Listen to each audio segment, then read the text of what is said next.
Ooh. Hi, I'm Natalie Buffalini, and this is my commemorative speech on Steve Prefontaine. This is my audience. This is my dad, David Buffalini. Go Pre. This is my grandfather, Henry. Go Pre. This is my grandma, Caroline. Go Pre. This is my boyfriend, Andrew. This is my pap, Michael.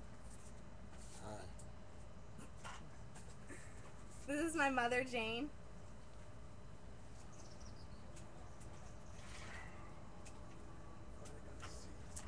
This is my visual aid.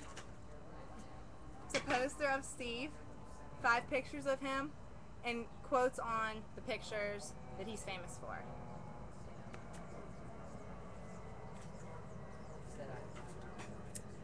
Alright. Somebody may beat me, but they are going to have to bleed to do it. This bold quote comes from a remarkable American runner that died a true legend, Steve Prefontaine. Steve Roland Prefontaine was the greatest American distance runner ever. His fierce running style and dominant performances made him the star of every meet he attended. When he ran, people stood up, clapped their hands, and chanted his name. His rare combination of talent, discipline, determination, and star quality with a human touch made Pre the idol of those he called his people. Pre's people were devoted fans who came to watch him run. They always arrived at his race with roars of encouragement, exuberantly chanting, "Go Pre." Steve Prefontaine was the future of running, although he was already the best. Pre prided himself on the fact that no runner could beat him in any race over a mile for one reason: he had to win. This statement can be better explained by one of Pre's famous quotes. How does a kid from Coos Bay with one leg longer than the other win races? All of my life people have been telling me, "You're too small, Pre. You're not fast enough, Pre. Give up your foolish dreams, Steve." But they forgot something. I have to win. Pre was seemingly unstoppable. At one point, he held every American track and field record from the 2,000 to the 10,000 meters. Steve was often accused of being overly brash and cocky, but that was one of the reasons that made him so great.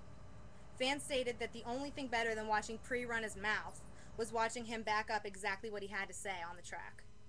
Steve Prefontaine was born January 25, 1951, in a small town of Coos Bay, Oregon. His father, Raymond, was a carpenter, and his mother, Elfriede, was a seamstress from Germany. Steve Prefontaine was a typical high school boy. All he wanted to do was play football. However, the football coaches told him he was too small, and they suggested that he find another sport. Steve's dreams were crushed. He was devastated and very angry, and he began to run to release some of his frustration.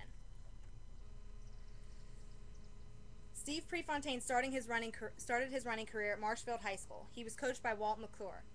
During his freshman year, Prefontaine established relatively modest personal bests of 5 minutes and 1 second in the mile and 10 minutes and 8 seconds in the 2 mile. He was determined to improve on those times. So Steve undertook a high mileage training plan during the summer. Unfortunately for Pre, his first 2 years in high school, success was not coming easy. But Pre didn't give up.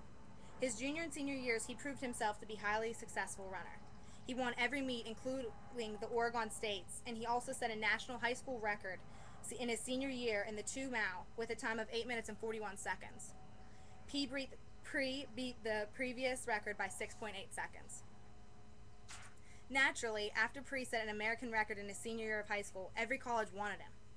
There was one coach in particular that stood out to Pre, Coach Bill Bowerman, the head cross-country and track and field coach at the University of Oregon. The University of Oregon was known for its outstanding runners, and Steve knew that if he ran for Bill Bowerman, he would be the best runner that he could possibly be. However, Coach Bill Bowerman didn't believe in recruiting, no matter how good the athlete.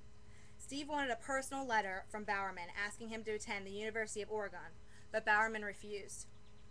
Nevertheless, the buzz around Steve was so great that Bowerman decided to send his assistant coach, Bill Dillinger, because he did not only to go check out the Coos Bay Wonder at the 1968 state cross-country meet. Pre impressed Dillinger because he did not only win the meet, but the second place runner was nowhere in sight.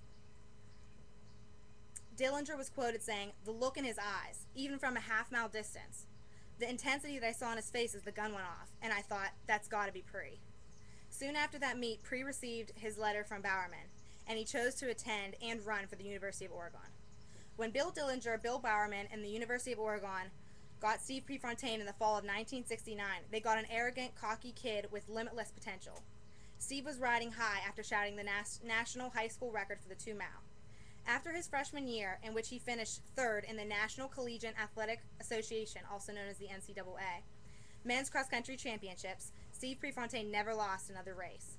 Prefontaine was an aggressive runner, insisting on going out hard and not relinquishing leads, a tactic that his fans and fellow competitors admired. He was quoted saying, "I'm going to work so it's a pure guts race at the end, and if it is, I'm the only one who can win it." In 1970, 1971, and 1973, Prefontaine went undefeated, hence winning the NCAA Division I cross-country championships each year. Pre took 1972 off to compete in the Munich Olympics. Prefontaine was 21 years old in 1972, and he was about to face one of his greatest challenges yet. The 5,000-meter Olympic time trial was not going to be a cakewalk for Prefontaine. The race was held on Hayward Field in Eugene, Oregon, Steve's home field, a location in which Steve has never lost a race over a mile. Although this time, Pre would have to face the former world record holder in the 2 mile, George Young. The race started at a decent pace, with Pre taking over at about the mile mark. With 3 laps to go, Young appeared to be glued to Steve. It was up to Pre to pick up the pace and lose the relentless Young. Pre dug deep, and he hurt Young by running a 61.5 second lap with 1 more lap to go. Steve now had an 8-yard lead that he would increase with an amazing 5.87 seconds final lap to finish in first place. He set an American record, and he earned himself a trip to the 1972 Olympic Games in Munich, Germany. Finally, the day had come. If Pre could win the 5,000-meter race, he would be the youngest champion in Olympic history to win that race. Surprisingly, his race was delayed. Very rarely is an event delayed in the Olympics, but an event that would crush a nation and leave no victim unharmed had occurred. A Palestinian terrorist organization invaded the Olympic Village and held Israeli athletes and coaches hostage. Tragically, all 12 Israeli hostages were murdered. To respect the athletes, Israel asked the nations of the world to cancel the Munich Olympics. Their proposal was declined, and the games proceeded. Pre's race day had finally arrived. He was still slightly disturbed by the hostage situation, but he had to focus. The field was stacked with the world's greatest runners of all time, and possibly some of the greatest of all time. Steve's toughest competition was Lasse Viren of Finland, who had already set a world record in the 10,000-meter race. The first several laps of the race were shockingly slow. Pre took control of the race, and he quickly became the leader. Pre sped up the next laps by 5 seconds, perhaps a costly mistake. With 1 lap left, Pre made a move on Viren. Regrettably, he was caught off by another runner. He tried to reclaim the lead once more, but his body was drained. He stumbled across the finish line with no medal. He had finished 4th, and Pre was disgusted. When he left Munich without a gold medal, he felt as if he let himself and his country down. As a result of the disappointing finish in Munich, Pre organized an open meet in hopes of redeeming himself and meeting Lasse Viren once again on the track, on his home field, in Eugene, Oregon. Much to Pre's disappointment, Viren was a no-show. Pre won the race, but was still unsatisfied. Later that night, Pre was celebrating his win and the success of the meet. Tragically, that would be in Pre's last race. That night, while driving home, he was in a fatal car accident. He was only 24 years old. I am now going to leave you with this quote. Steve Prefontaine's life was a race ran too fast and finished too soon. Good job, man. Good job, man.